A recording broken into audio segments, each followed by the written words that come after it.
Hello, beautiful people. It's Quentin from the Hunters of Light, and this month the focus is on macro photography.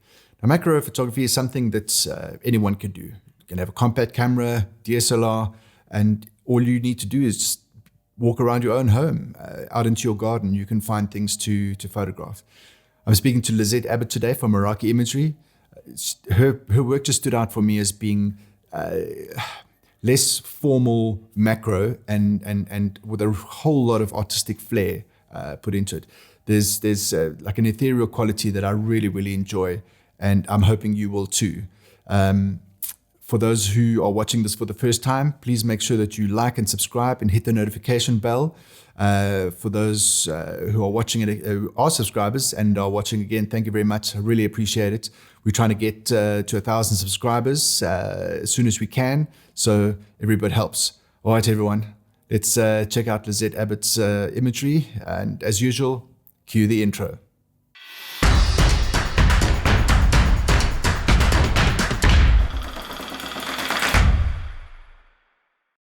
Hi, everybody. Right, so you've heard the intro.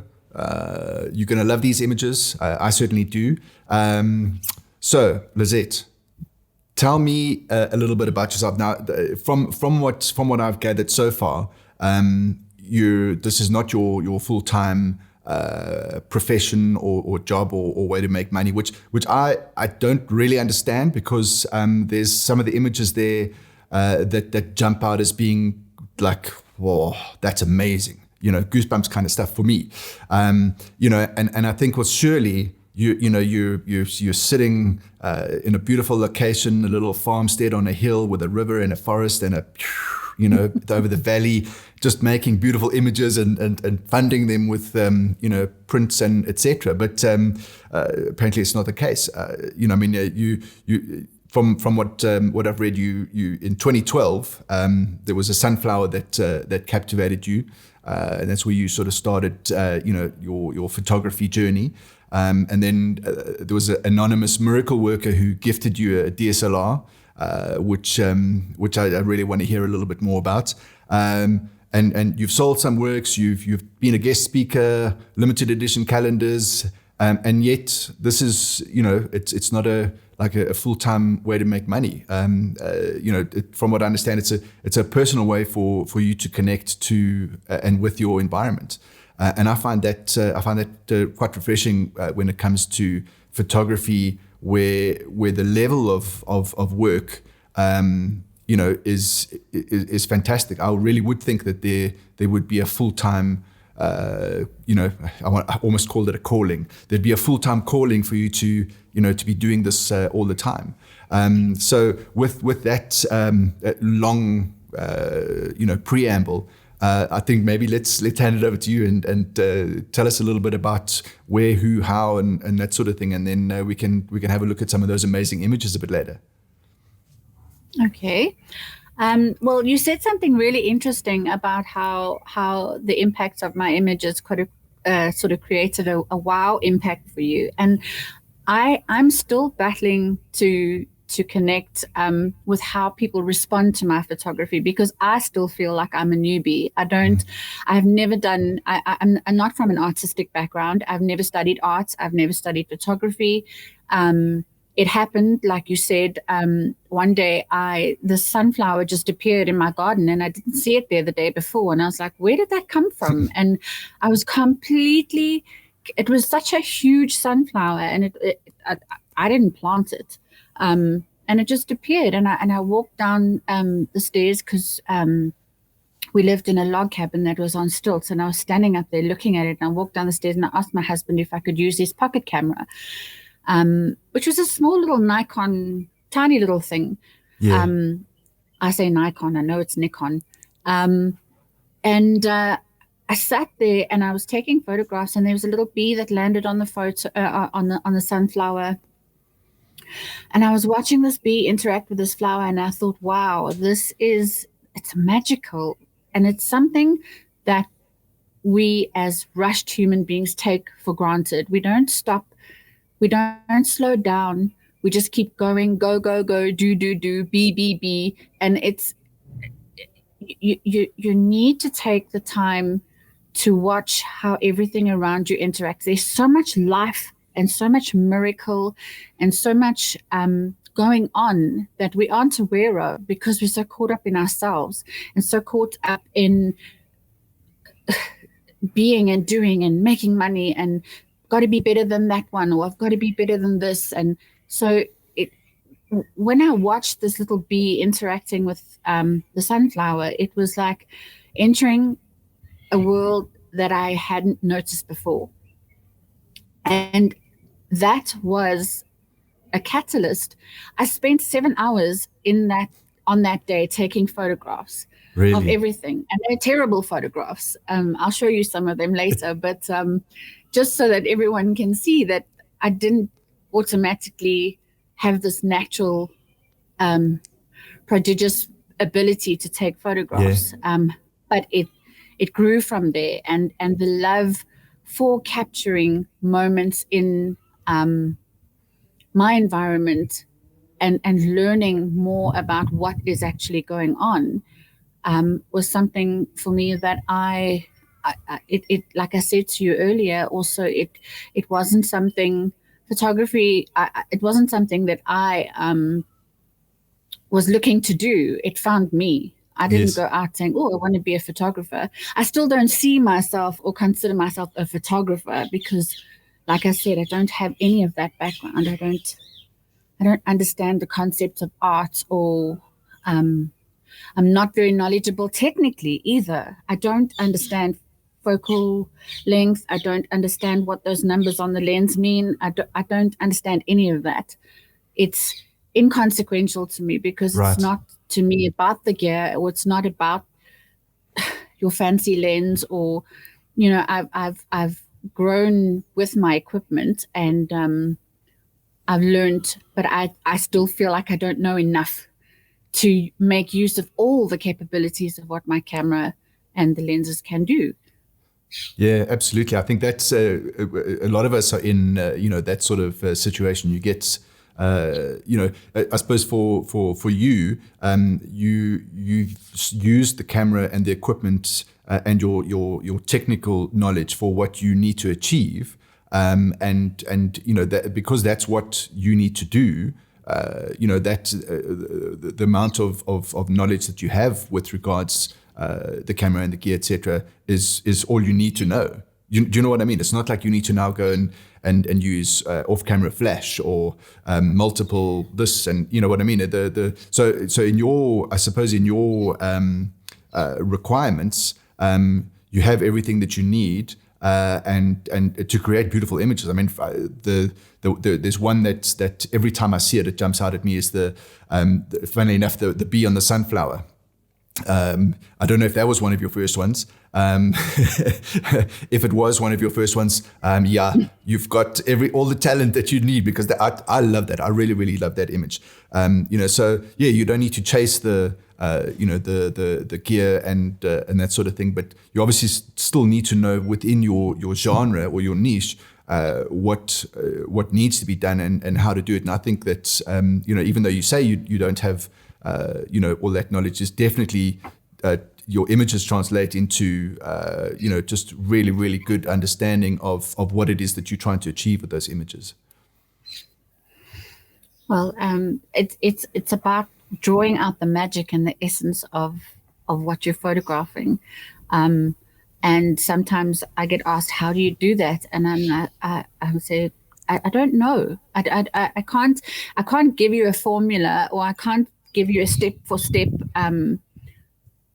explanation as to how I managed to achieve that photograph. And I still don't see myself as a true macro photographer because I don't shoot in f8 or f10, or I usually go to I think it's the low apertures. Is it high or low? I always get confused between. So I shoot wide open. Yeah. Does that make sense? Yeah. So it's like it's sitting on like 2.8 or maybe 3 or 4.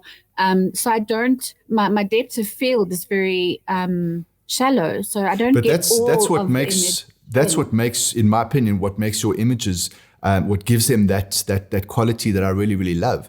There's like this I mean, you said you're not a photographer, don't know anything about art, whatever. But for me, they are incredibly artistic and creative macro images. You as part of this process, I obviously looked at loads of different people's work, et cetera, and there's a lot of cute images and nice macro images. But there was something about your work that really stood out, and maybe it's because you don't, as you said, you don't sort of think about should be f8 or this. You just shoot it as you feel it. And maybe that's what translates as more of a feeling than a technically correct macro image.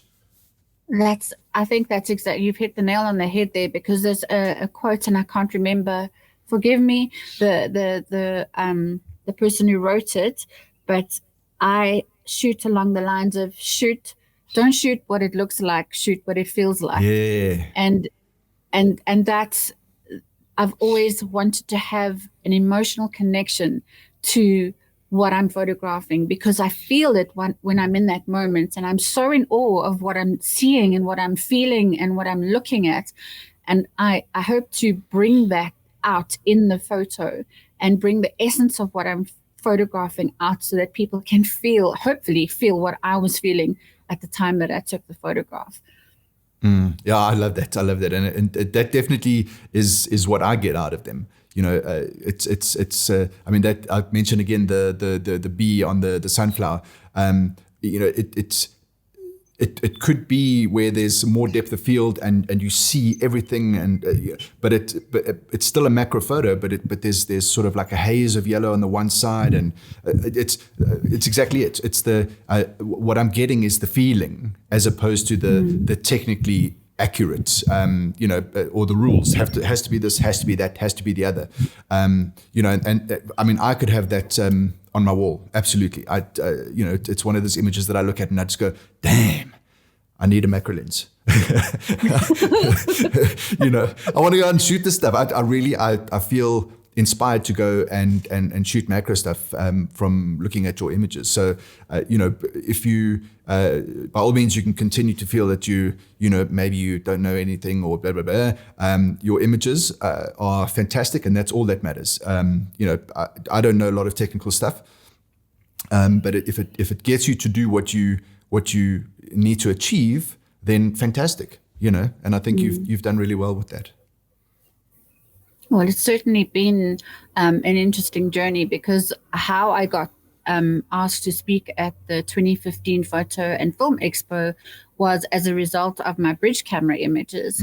And I don't know Photoshop. I don't edit my photographs at all in Photoshop. There was an extension or an add-on that somebody told me about called Nick Collection, and I use that. And generally, when I want to create something more artistic, I will use Nick Collection, because it changes the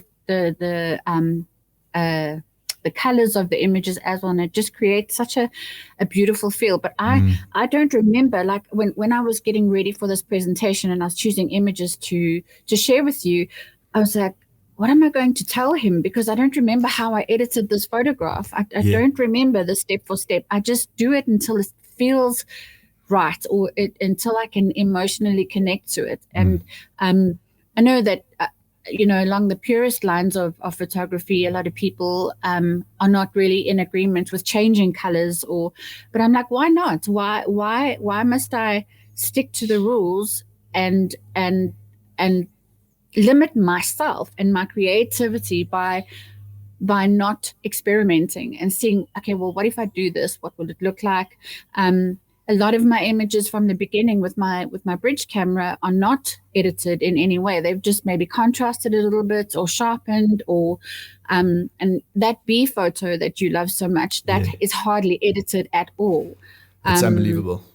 And so I'll show you, because what I've done is I've taken the photographs that you particularly wanted to speak about, and I've shown you the before, what it looked like before, and then what the end result was after the editing. And you'll see some are quite drastic, and then others they're not much different from what they were in the beginning. That's going to be quite interesting. The one thing that I wanted to the use, or the word that I wanted to use early on with regards to your images, was that they had a like an element of fine art photography to them. And when we've obviously just come through a month of fine art photography, and I've been schooled, left, right, and center with these amazing photographers. And when you're saying that you edit it until it feels right, for me that's one of those principles of fine art photography. If the color is not the same, is not perfectly accurate to what it was, it doesn't really matter. You're just working it, and when you feel that it's right or it's done, then you stop. And again, I mean, I think that the difference that I found with your work is that it's not a I mean, it is macro, but it falls outside of the standard macro or true image. macro. Yeah, absolutely. And that's what I like. I like the sort of the extraness to it, the warm and fuzzy. That's what I really enjoy about them. That's what appeals to me, is the warm and fuzzy, and it's not about a strictly technically perfect image of making sure that every single detail is outlined or shown in an image. I'm definitely more drawn to the creative and artistic side of macro photography, and because I have such a love for the little things. Alrighty, so as you know, it all began with this little sunflower and this bee, and this left-hand image is one of the photographs that I took of one of my own bees in a piece of comb that had been harvested. I'd harvested honey, and this comb, I left the comb out for the bees to recycle, because they're incredible recyclers. So this image has gotten me a lot of attention. I actually won the Tamron last year. I think it was the month of February competition with this image, and I won myself a wide angle lens. I think it is 17-35. Haven't used that lens too much. And then the middle image was taken with my bridge camera, and that is very very sparsely edited. That light, I don't live in that place anymore, but the light that used to come through that window was just spectacular, and it created some opportunities for me to just really, really take advantage of that light. I have a bit of a thing for dandelions as well.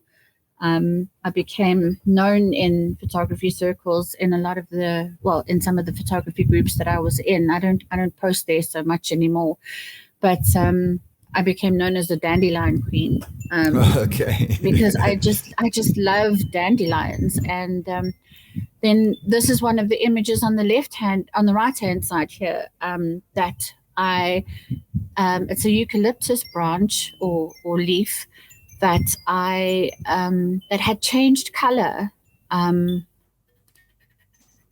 but I tweaked it a little bit, of soft, muted kind of feel in that image. So yeah. And then also, like we spoke about earlier, I'm not your sort of true macro photographer. And when I got caught up with that sunflower and the bee, it was something inside me sort of clicked, and I was absolutely drawn to the connection between that bee and that flower, and the symbiosis that was happening between this bee and the flower. So the term, I've Morena Cotton from PhotoWise, she actually brought it to my attention, because I don't know anything about genres in photography. I don't know that there's a this and a that and or a box, because I don't like to generalize or put things into a box. It just is what it is. So she said, "Do you know what you are?" And I was like, "No." And she said, "You're a contemplative photographer." And then she told me to go and read up about it. And when I read the meaning of what a contemplative photographer is, I said, this is it. This is who I am. This is what I do. And I was unconscious of it. It wasn't something I was doing on purpose. It was just something that I was connecting to and connecting to within my environment as I was watching everything unfold, in front of my eyes. And the term contemplative photographer was coined by students of the Tibetan meditation master. I'm not going to even try and pronounce that name. It is also known as miksang, or good eye. So I connected with that so much. And the root meaning of the word contemplate is connected with careful observation. It means to be present with something in an open space. The space is created by letting go of the currents of mental activity that obscure our natural insight and awareness. In contemplative photography, we slow down. Speed and ambition are so prevalent in our culture that whether we like it or not, those collective tendencies push us forward to the end goal, unfortunately often losing the beauty of the journey along the way. So here we focus on taking on time to actually see, to become aware of and present with what is actually happening around us. And then we try to accurately capture that with our camera. Being contemplative doesn't have to mean being serious or somber. In fact, most people experience contemplative photography as a joyful, playful experience. If you don't relate to the word contemplative, though, no problem. The name is far less important than the process or the experience itself. So that is where my journey in photography is. Okay, so this is one of the photographs you asked me to talk about. What happened here, there's a backstory to this that was really sad. I found an enormous antlion in my house, and I was trying to save it, and it had gone behind a cupboard, and I was trying to move the cupboard, and there was a long hairy chain on the top of the cupboard. And as I moved the cupboard, the chain fell on top of the antlion, and I ended up killing it, and I was devastated. So to sort of create a tribute to this beautiful antlion, I drafted these images, which I sprayed a little bit of water on its wings. It's got the most incredible wings, as you can see. Yeah. And this one here, the right hand one, what I did was I put holographic paper behind the wing, and then I lit it with a torch or something. I can't remember. Usually I use torches because I don't have off-camera flash, and I don't particularly like to use the pop-up flash, and so I rely mostly on natural light. Hardly any of my images are ever created with a flash. So, and then the left-hand one, which is the one that you asked me to talk about, I basically changed the color of the venation of the wings. And you can see how shallow that depth of field is, where it's only one sort of section of where those water drops are in focus. So that was the story of that one, which was like deeply personal to me because I was so upset at what I'd done. Then this is an image. I was contacted by a nursery school teacher who wanted to find out if I had any comb for she wanted to teach her little ones about bees. And I didn't have any comb, and I asked one of my beekeeper friends, and he did. But he gave me this comb that had these little bees in here that hadn't hatched yet. Oh. So they're not alive, unfortunately. Then this is the original image. So you can see that I took out the hot spot here, and all I did was sharpen and contrast. You can see that beautiful light is sunlight coming through the back there. I was holding the comb with my one hand and then photographing with my other. And that light in the back was just absolutely magical, which I found really, really beautiful and warm. And so, yeah, that you can see the difference there, just a slight difference in contrast and sharpening. And then here we go. This is the one that you love so much. And you say that Okay, so there's hardly any, if any, Photoshop work on this at all. no, no. So the original is on the right, and the finished product is on the left. So all I did was contrast a little bit, sharpen, and what that yellow haze in the front actually comes from the petals of the sunflower. And my journey with bees, it's quite ironic because it all started with a bee and a sunflower. And I'll show you the original image of the first image that I took. And I grew a whole chorus of sunflowers in September. So this was from my garden. Um, I'd like to say that this was one of my bees, but I highly doubt it because we have feral hives all over the place. And so that yellow haze was created as a result of putting the lens just a little bit into the petal of the sunflower, and then creating that sort of feel of it being more dreamy and honey-like almost. It's very successful. I really like how you've done that. So just a question on your gear. So what camera and lens are you using? I suppose specifically, from a lens point of view, what lenses are your go-tos, or do you just have one that you use for all of your images? Well, I have two macro lenses. I can't tell you which one I used on this image. I have a 60 mil, a Nikon 60 mil, and I have a Tokina 100 mil. They were both gifted to me. We'll get to that story a little bit later. And so those are the two lenses that I use. They're both f 2.8.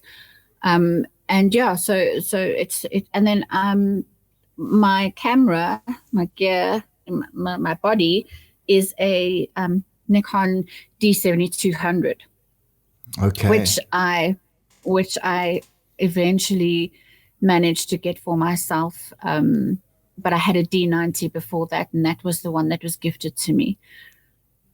Okay, yeah. So I mean, the at the end of the day, you don't need to have the most expensive gear in the world. No. I definitely think it's the way that you use it and the way that you approach the subject. So yeah, that's very, very nice. Yeah. So then this was a sunflower that was in the middle of blooming, just about beginning to bloom. And here is where I used the Nick collection to change the color of the leaves and the outer bud of the image. This is the original. Mm-hmm. And then this one is the end result. And you can see how that little drop on the petal there really pops once a little bit of work has been attained in the image. So, and this one also seems to be a very popular image. I've actually been asked by somebody if they could buy this image from me recently. So, it seems to draw quite a lot of attention. Yeah, it's one of my favorite ones. Then I don't know what this plant is called. It's this little plant is like a fairy. It feels to me like the fairies fly around here and dance and play and yes, because you cannot believe how tiny this little flower is. It is millimeters, and it makes these little berries, and those are the berries are where the seeds are kept. So I've managed to save myself some seeds so that I can plant this, but they seem to be a wild, I don't know if it's a weed, but it is just an extraordinary little plant. And that's the original. Mm-hmm. And then I just, gave it a bit of a dramatic feel, but they really are gorgeous. And then this one, it's a gooseberry, obviously. What I did was I took a little bit of, what is this fabric called? It's not chiffon, it's the other one, organza. It's white organza. And I took a LED fairy light, and now at the bottom of the gooseberry was an opening, so I stuck a piece of the copper wire fairy light into the gooseberry, and that sort of lovely glow at the back there is also as a result. But then I stuck the rest of the fairy lights underneath the organza, and obviously after being edited, that's the original. Right. And the end result just gave it more of a I like it. So, punch. It's something that's so simple and that's elevated it from something that could have been quite flat without that fairy light inside it. And I also really like the color treatment. Thank you. Okay, and then this one was a crop image, the original obviously being on the right, and then the end result. So not much was really done to this other than a crop and a little bit of contrast in sharpening. This is a jumping spider. Spiders are, they're just my everything. I love spiders, and especially jumping spiders. They're extremely comical to watch. They always sort of look up at you like that with that curious look, like what are you doing? Or, who are you? Why are you in my space? So yeah, there's some of them love to be on you. Others just don't want to know your story at all. And I love having them on me because to watch them and interact with you or their surroundings is just something quite magical. Okay, so here's a question I thought I would never ask. If I was to go and look for them in the house garden, etc., is there a place that they hang out, or can they be anywhere? Jumping spiders are roamers. Okay. They do. The females do have little retreats, but they are so tiny that you have to really, really look. Sometimes one will just sort of cross your path. I had one that I was out at a restaurant in the outdoors, and I'll show you the photograph later.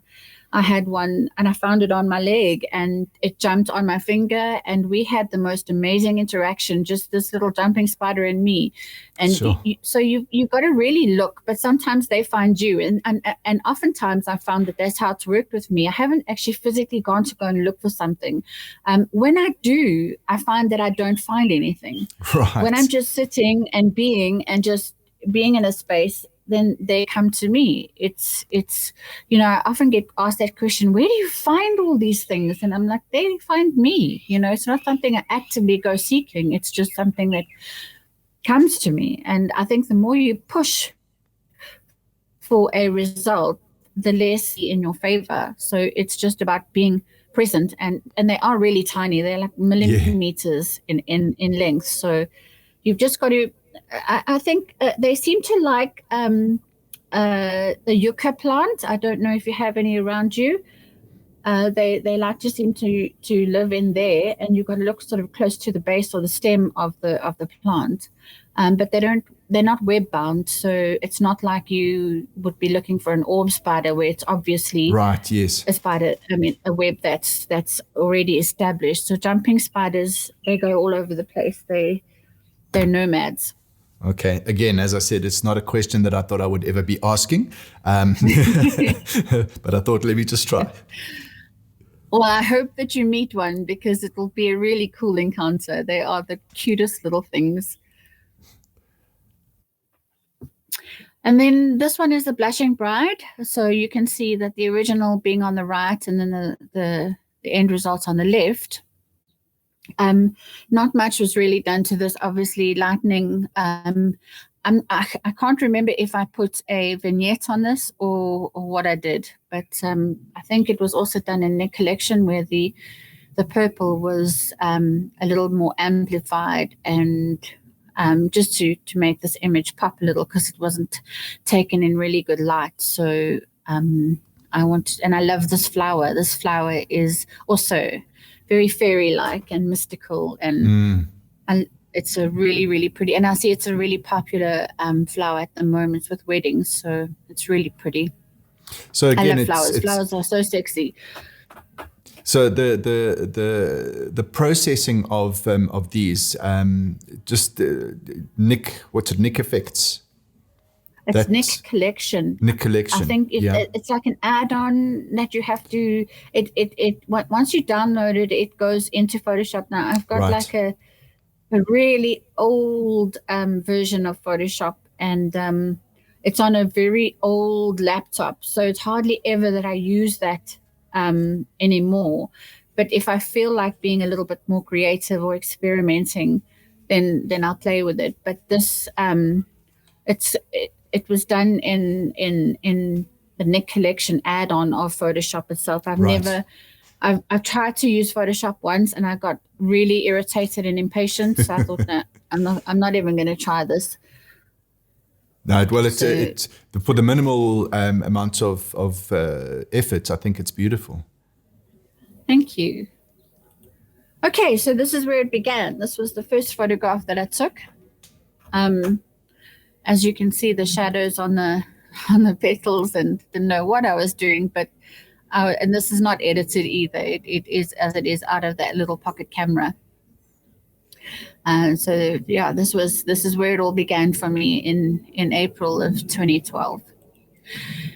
Then this is the outside. This was taken with a pocket camera as well. This is everybody calls it a dandelion, but it actually isn't. It's a salsify, and it's actually an edible vegetable. The roots are edible. I've never tried them myself. I don't think I will. But this is when it started to become real for me. This is when people started to notice. It's badly edited. I really don't like the edit at all, but it seems to appeal to others. This was more of a cross-process type thing, but this is a huge, it looks like a dandelion, but it's enormous. It's a really large version of a dandelion, even though it doesn't fit in the same family. It reminds me of fireworks photography. It's like the little bombs going off. Yes. With the little flares. Yes. Yeah. This plant gives the most incredible effect and feel when you photograph them. It's just magic. This is also another image with the pocket camera. This little oxalis was growing out of the brickwork, and I just thought that very brave. It's amazing how plants just do what they need to do wherever they need to do it. It's just a message of survival to me. Also not such a great edit. Then selective color. I thought we've all done that. Yeah, and this was a feature that was actually built into the camera, so I could choose what color I wanted to highlight, and then everything else in the background would go gray and or monotone or whatever this is, grayscale. And I thought I was the shit. I like, wow, look at this. It's even vignetted and. But yeah, it's awful. But I love this plant. It's such, and they're around at the moment. These morning glories, they're gorgeous. And yeah, I don't know what I was doing with that, but that was at a lodge in Johannesburg. I don't even know what kind of flower this is. I think it's those. I don't know what they're called. But yeah, a terrible edit. So this is how it all began for me, experimenting. There's another jumping spider. This was on my finger. Dirty nails. I was gardening. And then I found this little girl. She was the most accommodating and most incredible little thing that I'd ever come across. I've never had an encounter with another jumping spider the way I did with her. She just, and every time I got the camera close to her, also pocket camera, she would jump on the lens. So I was assuming that she thought that it was an adversary because they see the reflection, because you can see their eyes are the anterior eyes are much larger than, because they've got 8 eyes. So they've got 4 on the top of their head and then 4 in the front. So she must have seen herself in the reflection of the lens, and and then I'd see her in the frame, and then I'd like, where are you? And then I'd look, and she'd be on the lens. It was amazing. She was just incredible. And this one was also, this is where it started to get a little bit more interesting. This is a Latrodectus geometricus, which is known as a brown button spider. They are medically significant, but they're web bound and they don't bother you and they stick to themselves. So they're not going to bite you on the bum and try to kill you, because that's not what spiders do.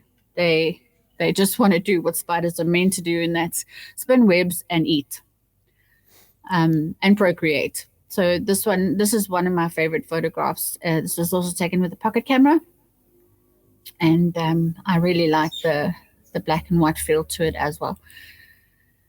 Then we get onto the bridge camera, and the bridge camera was where sort of put me on the map and started making people notice and making people feel stuff, which was awesome.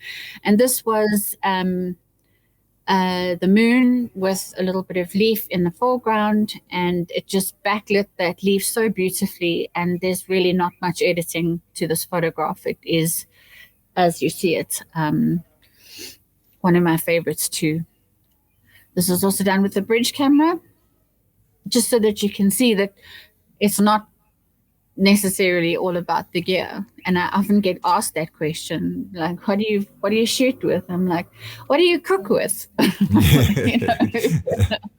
Yeah, the gas makes it taste so much better. Huh? Must be. Also, another bridge camera photo. The colors are as you see them. I didn't change the colors in this image at all. I wasn't as knowledgeable about editing back then, even though I'm not now, but I know a little bit more than I did then. So this was lovely. Also, again, that light coming through the window. I had this image up at an exhibition, a photographic exhibition. It was printed. It looks really beautiful in print, and which is such a rewarding thing, to be able to actually tangibly see your photograph in print. It's one of the little treasures in life to actually see. This is also taken with a bridge camera. This is a refraction, which is one of my favorite kinds of photography. I cannot get it right with my DSLR because I obviously need to up the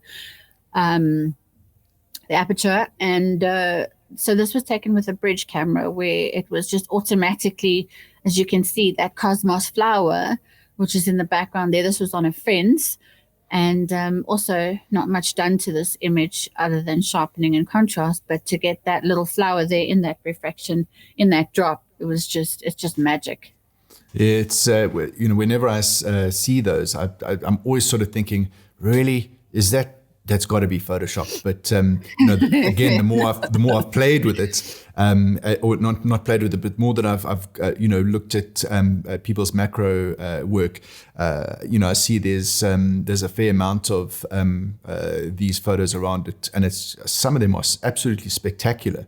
And yes. I still look at them and go, no, that can't be. Yeah, it can't be. But obviously, it's this, that age-old thing of the more that you play with something, the better you get at it. And it just also shows in your work. You started off, taking pictures and progressed. Even that bee on the plant that you said was with a bridge camera.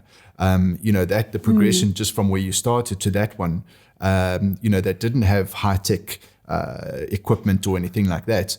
But it's still a really beautiful image. I think those kind of things, it just goes to show that you just got to practice and keep going at it. And eventually it will, you'll start taking beautiful pictures. Mm. And then you got to love what you're doing as well. If you're after it for the glory, or for the pats on the back, or for the 150,000 likes, you're in it for the wrong reason. You've got to find that it gives you joy. It's a very personal journey. I know that there are photographers that do it for the money and they get commissioned work, and especially portrait photographers or fashion photographers or that kind of thing. But this kind of photography is, to me, I find it really personal. I'm doing this for me. I'm not doing it to show people, oh, look at me, I'm so good. It's not about that. It's about me connecting to that environment and seeing things that the ordinarily distracted eye doesn't see. I mean, when you walk past a fence and see a drop on the fence and then see a refraction of this beautiful flower in a little drop, it's not something that we all stop to notice, because we're so much in our heads and not more outside and connecting to what is around us. And there's another one that's also taken with a bridge camera. This is also, I lightened it a little bit, I think, and gave it a bit of a softer feel. But this was magnificent. This was in November, and you don't see cosmos in November. And there was a whole bunch of cosmos and sunflowers together on the side of the road, which is dangerous. And I did have a couple of scares, but I used to drive around with my camera with me everywhere. I don't do that anymore. But this was one of those opportunities where I just had to do a U-turn and take some photos, and this is one of them. This is a salsify seed. This is also taken with a bridge camera.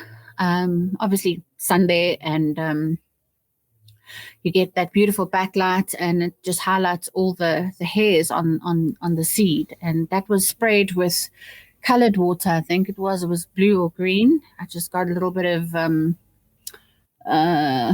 what do you call it? That stuff you put in food coloring. There we go. Yeah. Put it in some water in a spray bottle, and just got that lovely. You can't really see the color in this because of how bright the light is, but it just gives it a really nice effect.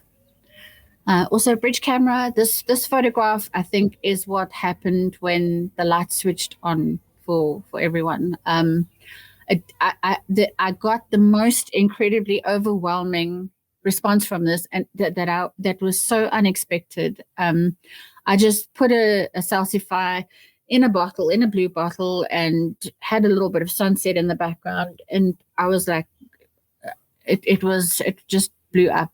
I never expected that response, and it's often the case where I take a photograph and I'll post it, and there'll just be this overwhelming response, and I'm like, okay, cool. I'm glad that it resonates. And then again, this table was the light that used to come in here was just incredible, and I messed some water on the table, sprayed this little seed. This is a dandelion seed, and got this nice moody image. Also, very hardly, I didn't do much to this photograph either. That light is as it was on camera. It was really beautiful. Also, another one of my images that got quite a lot of attention. It looks like a fairy. It doesn't even look like a dragonfly. This was a very frustrating day for me because I was looking around for stuff, and I used to live in Muldersdrift in Johannesburg, and I had this enormous veld as my backyard. And that was a true blessing for me, and a huge playground in terms of what I was able to catch on camera and connect to. And I was having a really frustrating day, and I wasn't finding anything, and the sun was setting and the light was getting bad, and something said to me, go further down, just walk, stop putting so much pressure on yourself, just walk. And I walked into this, and It was just magnificent. It is really beautiful. Another one, I don't even know why I put this one in, but it's just another one. So you can see this was also the bridge camera. This is also one that's garnered quite a bit of attention. This is my son. He knows how much I love spiders, and he said to me, Mom, there's a beautiful spider on the window.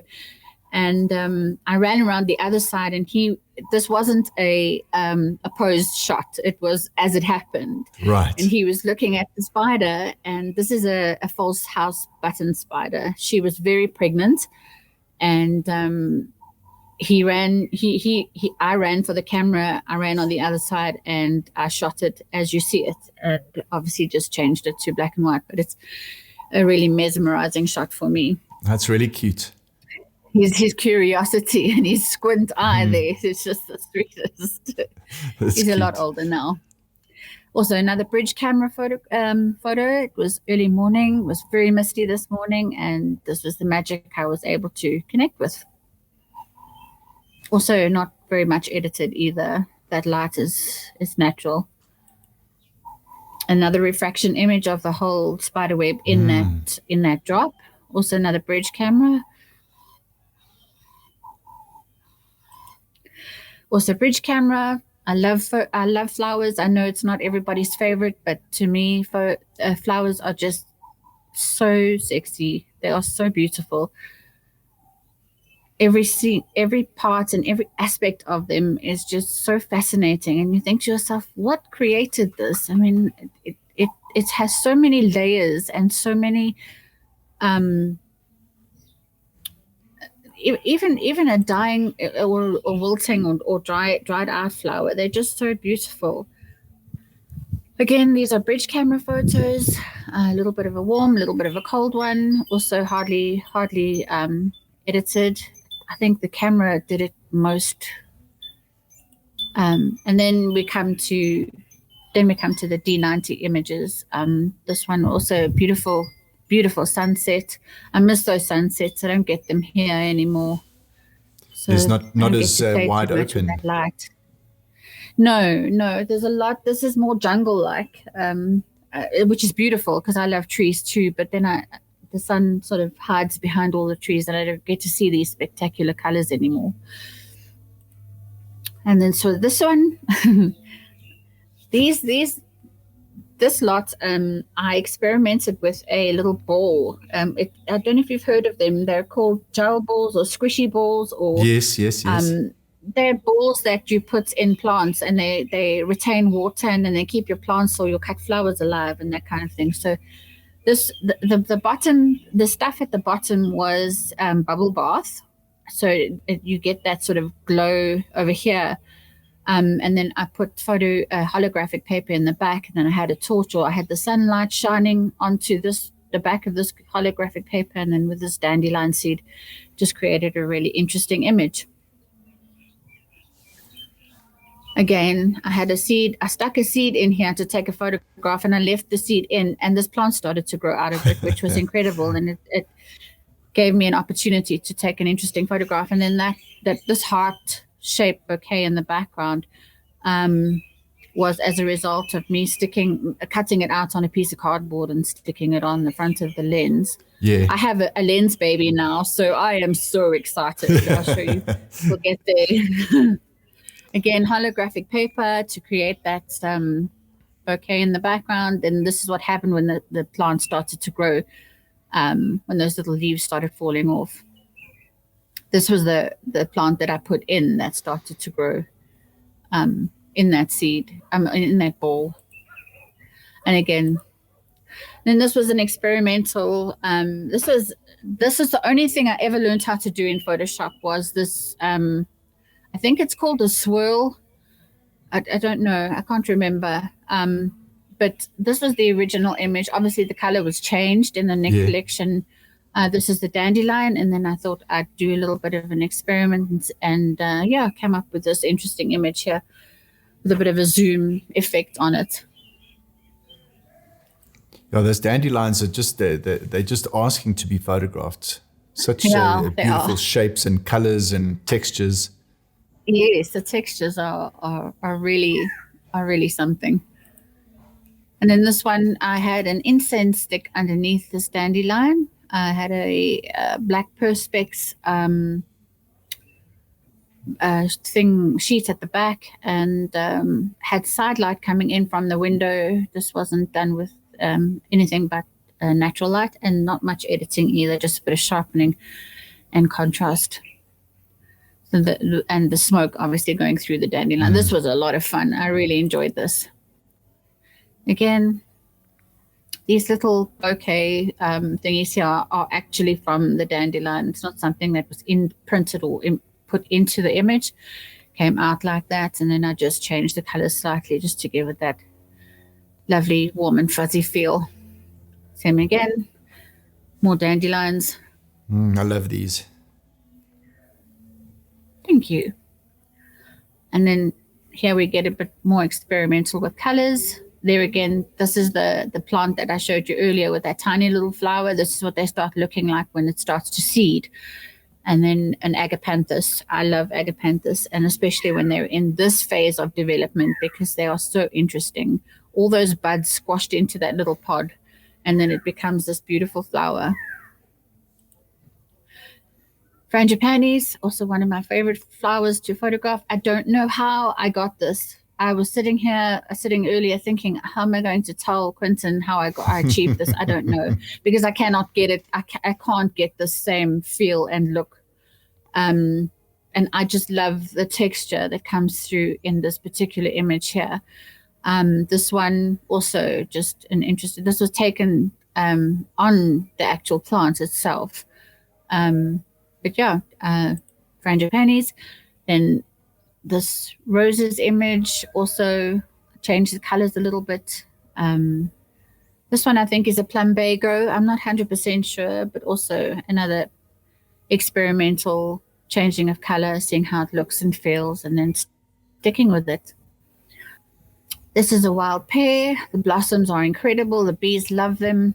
And then this was a tiny, tiny little book that one of my children gave me, and I went and had a look for some flowers, and this I think is a wild asparagus, I'm not sure.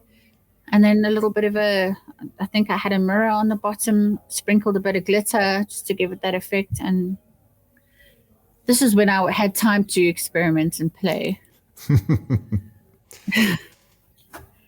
Again, a wilting flower. It's absolutely beautiful to me, not everybody. And a daisy. These are just kind of manipulations again. Some more. Daisies. Daisies are also awesome. They're lovely to photograph. This is I changed the color. The original color of this bougainvillea, I think, was a deep pink. But I love the tones of all the different purples in this image. Or lilacs. I've categorized my photos, as I'm sure you can see. It's all flowers now. Yes. There's the agapanthus, the little buds breaking through that pod.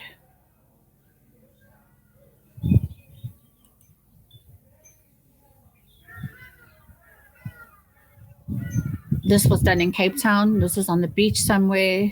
My sister pointed out the little snail to me. It was just beautiful.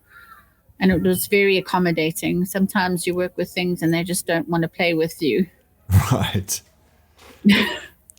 I think the thing that I enjoy most about the flowers is that dreamy quality that they have in your photographs.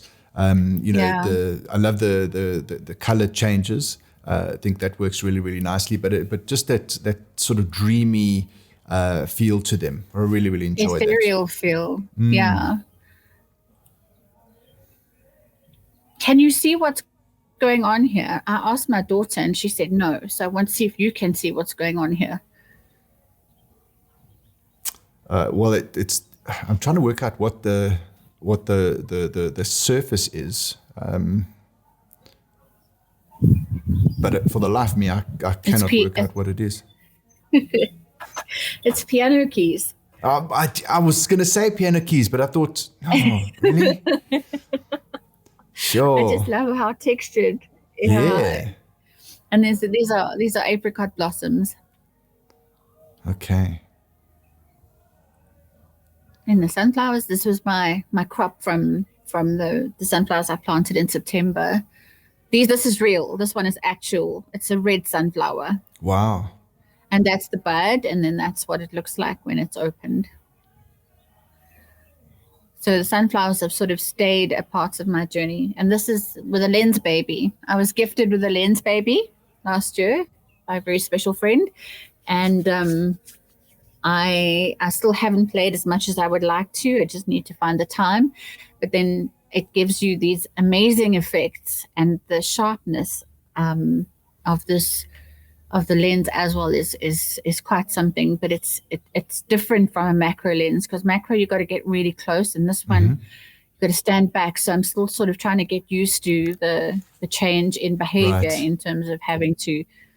And this was a I saw some photographs of some flowers that had been frozen in ice, and I thought I have to try this, but it was winter, I think, and I couldn't find any flowers, and I had obviously this gooseberry, and I thought I'd try it with this. It's just something different and Oh, I like unusual. it. Thank you. This was done on my kitchen sink, as you can see, the silver with the light coming in through the window. It was lots of fun. And leaves and tendrils, love them. Autumn leaves, we're in that season now, and it's the most favorite time of year for me. It is just such a captivating time when the colors start changing and the leaves start falling. And this one, I love this image. It just sort of connected me to how being different is not necessarily a bad thing. Yeah, these ferns are beautiful. Every time I see them when we go down to, the sort of Plettenberg Bay, Neisner area, I see these ferns, and I I love how they sort of come out in this knot, Yes. as they extend, and then just spread their whatever fern fingers are. But I just love them. I love that how they come out. Yeah, it's these little things. I think this is the frond phase, and then eventually it becomes this beautiful leaf. But it's fascinating to me how it's so tightly wrapped up, and everything is inside there, and it's all perfect, and it's already decided, and then just suddenly it opens, and it's just glorious. This was found. This is a cycad, and this was when the cycad was opening last year in the spring, and I just found this little unopened. It stayed like that, and eventually it just dried and fell off. But it stayed curled up like this, and I just thought it was so beautiful. And then this was found in the dustbin. These little flowers with the leaves, and I had to. One man's trash is another man's treasure, so I turned it into treasure. That's right. And then this was taken in my garden as well. There's the sun in the background there. I love the feeling of this image and how moody it is. And here is some autumn leaves. Also changed a little bit just to sort of bring out that depth and that color and that richness. This is a liquid amber tree. I thought it was an oak tree. And then grass. I have a love affair with grass, second to none. When the light hits this grass, it becomes a magical wonderland. It is just, and I can sit there. It doesn't last very long, because golden hour doesn't last at very long, and the light changes so quickly. But it's just it's my happy place. There again, grass is just a miraculous thing. It's just so intimate and so detailed and so pretty. Yeah, I think I have a love affair with wild grass as well. I know that a mate of mine, Anton van Niekerk, is going to bash me around the head for not remembering it. But the stuff at the top, it's yes. And you can only tell the difference between the grasses when that comes out and displays. And I don't know if it's called the inflorescence or. Anyway, he's gonna beat me around the head because I didn't remember, because he keeps telling me. But I just love the way that each one of these wild grasses has got its own style, and no matter what which grass you look at, when that sun is coming from behind it, it's just absolutely amazing. It is. It's magic. And the bouquet as well that it creates, because we're in the season now where this grass, and I don't know the name of this grass. I should teach myself or find out, but we're in that season now, and this grass is everywhere. And you drive around at sunset, and this grass is lit, and it's just too beautiful. Also, this kind of grass as well. I don't know what it's called, but it's sort of comes out in the winter time. And this is just a dried piece of grass, which I found really fascinating and really interesting. And then we get to the bees. This blue image, I also changed the color. Obviously, you don't get blue grass, but I like the fantasy feel of images, and it feels like, children's stories. And I changed the color. I didn't think I'd get a great response because people are like, "Oh no, you can't change the color of the grass." And it did. I got a really great response with that image. This one was, look how packed with pollen she is. She's one of the ladies from my hive, and it was I think it was the 7th of August, if I remember correctly. She didn't get to the hive in time, so I found her on the floor, and she was really cold, and I picked her up with a stick. And I often do one-hand camera, photo taking, which sometimes quite tricky because my camera is heavy. But sometimes it works, and in this case it did. So she's packing quite a load there. This was just when we were about to go into spring, and the flowers were obviously starting to produce pollen again. So that's really love the personality that comes through in that particular image. Kind of reminds me of what are those Jane Fonda exercise videos with the big socks, knitted socks. The leg warmers. Yeah, that's it. Yeah. And then I'm not one of those macro photographers that can capture an insect in flight. I aspire to be, and I admire the ones who manage to get it, especially the ones that get everything in focus. But this was one of the moments that I didn't even know that I'd taken this photograph. I was just so busy with these blossoms and these bees, and this little lady was like, "What are you doing in my space?" And just the look on her face is just, I don't know, I just love this image. Yeah, she's really is giving you a bit of a look there, hey? Yeah, sometimes they can look really mean. And then this is a male. I don't know if you know, but most all bees in a hive are female, or worker bees at least. And so you can see the difference between the male with his beautiful gold stripes and the female. Wow. This is a female. She's packing wax onto her hind legs. I put out 2 more catch boxes to try and catch 2 more hives this last spring, and I wasn't successful. But the bees from my other hive were stealing the wax off this hive because you treat the box with wax and propolis to attract the bees. And unfortunately, I wasn't able to, but I managed to get this really cool scene with this little girl packing some wax on the back of her, and they rob it and then they take it home because it takes a lot for them to actually produce that wax. Okay. They do it themselves. It comes out of wax glands underneath their bellies. This is obviously, I love the color combination of this image, fly, and I think this is called a pig's ear succulent cactus or something. Also change the color of this one. This is a netwing beetle. These are lovely little things. They're not harmful at all, but they're quite intimidating looking. But and we get them in droves here. A little bit more color manipulation.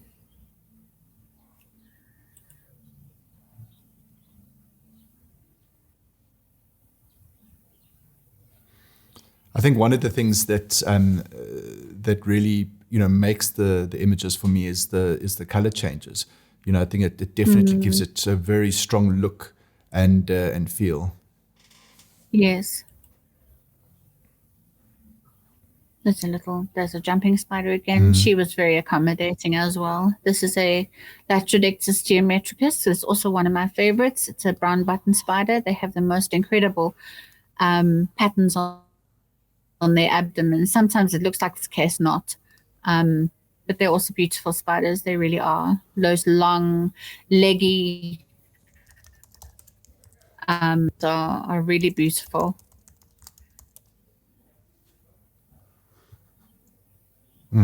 This is Nice. a hairy field spider. Also, this was taken with a bridge camera, and there was a light in the background. Looks like the spider's actually holding that orb. But yeah, it was a nice one. Also, another color change. She's actually as yellow as the sunflower. These spiders change color to suit their environment. Their art of camouflage is quite incredible, and they sit there waiting for whatever might come their way. They're spiders of ambush. So she was as yellow as that sunflower, but I obviously muted the color slightly just to give it a bit of a buttery feel. And this is the one with a little one that landed on my leg. This is also the bridge camera photo, one of my most popular photographs too. She just wanted to play and let me play with her. It was awesome. That's very sweet. And then spider webs, also another one of my favorites. I absolutely love spider webs. They are the most magical things to photograph. They are incredible in terms of their architectural design and the way a spider just knows how to do this. Do you go and spray some of them yourself, or do No, you just wait for the no, dew no. to? This is early morning. These are early morning. I've never sprayed a spider web before. I've found them in that state. And then a little bit of playing with smoke and a spoon. Peacock feathers, also awesome to photograph. Then I did some portraiture. We're almost at the end of the slide now. I love photographing eyes. This is one of the ones I'm really proud of because I'm not that great at portraiture. I use mostly my daughters as practice, but we have more fun than it is me trying to learn how to take a photograph of a human. But this is one that came out really well. This was a workshop that I attended. And that's a little girl. I like the way that I edited this. Kind of gives you that 1920s feel of the oppression. Right, yes. It's my daughter. She was in her car, and the reflections are coming from the outside, and we just had a little bit of fun. This is my other daughter. I had the privilege of going to the Kempton Park Hospital last year to go and do some photographs there. And the light that was coming down the stairwell was open at the top, and the light was just so beautiful. And there's some more in the hospital itself. It was a bit dilapidated, and well, it's run down, and it's obviously not being used at the moment. But some people believe it to be haunted, but I didn't feel anything sinister or creepy there. And that's it. I really enjoyed those images. For me, as I said in the beginning, what really stood out was the fact that they looked different. You know, it's still macro, but they had a very nice feel to them, a very artistic, ethereal feel to them, which I really enjoyed, and that's really what I wanted to try and see more of. So I really appreciate the fact that you took the time to go through all of your images and pull out some of the older ones, some of the ones that I found really amazing, and had a chat with me about it. I think it's the other thing that I take out of this, and that I'm hoping everyone else will take out of it, is the fact that you don't need to have the latest, most expensive gear. You can really just go out with whatever you've got. And I think even from a cell phone point of view, you could probably get some beautiful images. The cameras at the moment are fantastic, but I do think that in order to sort of get the right kind of images or the right look for them, whether it's a DSLR or a bridge camera is probably going to be something that you need to look at anyway as a starting point to get into it. Yeah, well, with the bridge camera, basically reached the end of my I'd reached a limitation as to what I could create. You don't have the control that you do on a DSLR Yeah. in terms of your light and in terms of your aperture and your shutter speed and that kind of thing. So I'd like reached that peak of where I was in terms of the bridge camera and the capabilities of the bridge camera. So the DSLR opened up a whole new world for me, which was, and it was so much fun learning. I had no idea what I was doing in the beginning, and I went straight to manual. And I thought, well, if I'm going to do this, I'm going to do it properly. Yep. So it's been an amazing journey for me, and I'm really grateful that it's something that I do for an enrichment of my soul. So that we've got to find the things that put the light back in, because there's a lot of darkness as well. We're in a time now where people are really struggling and battling to find something to hold on to and to find value in and to appreciate. And we've got to find those things, because we'll go mad if we don't. Yeah, absolutely. The people are just from a work point of view, now that obviously people are back, a lot of people are back at work, but a lot of people are also still working from home. And what I've noticed is that, because it's that Zoom meeting culture, you can be available for a meeting whenever. And a lot of friends of mine, they just packed from 8 a.m. till 5, where it's just meeting after meeting after meeting after meeting. And I think that, as you say, you need to just sort of take the time to have a bit of a breath, calm, etc. As we've been going through your work, I've been thinking, well, you know what, the autumn leaves, I can go and find some pictures there. I got agapanthus.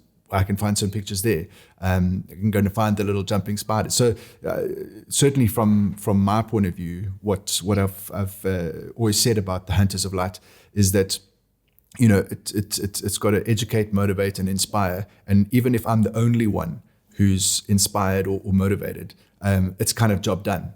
So I think at the end of the day, whoever's watching this is going to look at the images that you produced, the gear that you've produced it on, and hopefully will think, well, you know what, I can do the same thing, which is fantastic, because it's, once you start getting into photography and playing with it and experimenting and getting better, then the doors open, and you've just really got the whole world as your oyster, which I always find incredible. Yeah, and I think it's also, we've got to, you've also got to put it into perspective, and sometimes you've got to just put the camera down and enjoy the moment, because we get so focused on capturing that perfect moment that you lose the essence of that very present moment. I'm not saying don't photograph. I'm just saying also be aware of your surroundings and realize what's going on. You think about it, how many of us, when we walk, whether it's barefoot or with shoes on, take notice of what our feet are doing, how you feel your feet touching the ground, and how your body moves and how your muscles move, and you're not aware of it because it's automatic. It's become something that it's an automatic reflex, and you don't become aware, or you limit yourself by not being present in that moment of everything that you are feeling, everything your body is feeling, everything that your body is experiencing, and shut your mind out and concentrate on those things other than concentrating on the things that you are worried about that take a lot of your time, that sometimes never even happen.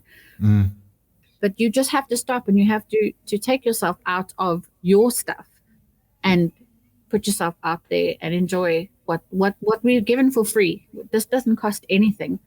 It really doesn't. Yeah, absolutely.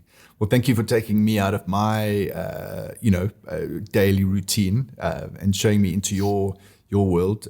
I certainly had a lot of fun looking at the images and hearing about them. And I hope that everyone else that's watching feels exactly the same way. So thank you very much. I really appreciate your time and your energy, and look forward to seeing some more of your images in the next couple of weeks and months. You're welcome. Thank you for having me on this platform. I feel really honored. I wasn't expecting it. So It's an thank you. absolute pleasure. Absolute pleasure. Your images are amazing.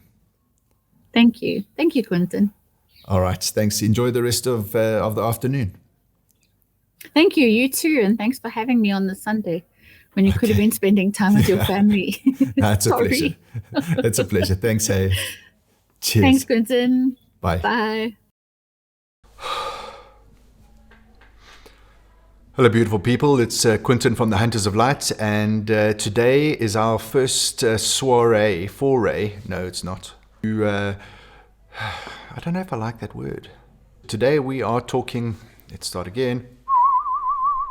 Oh, for sakes. Start again.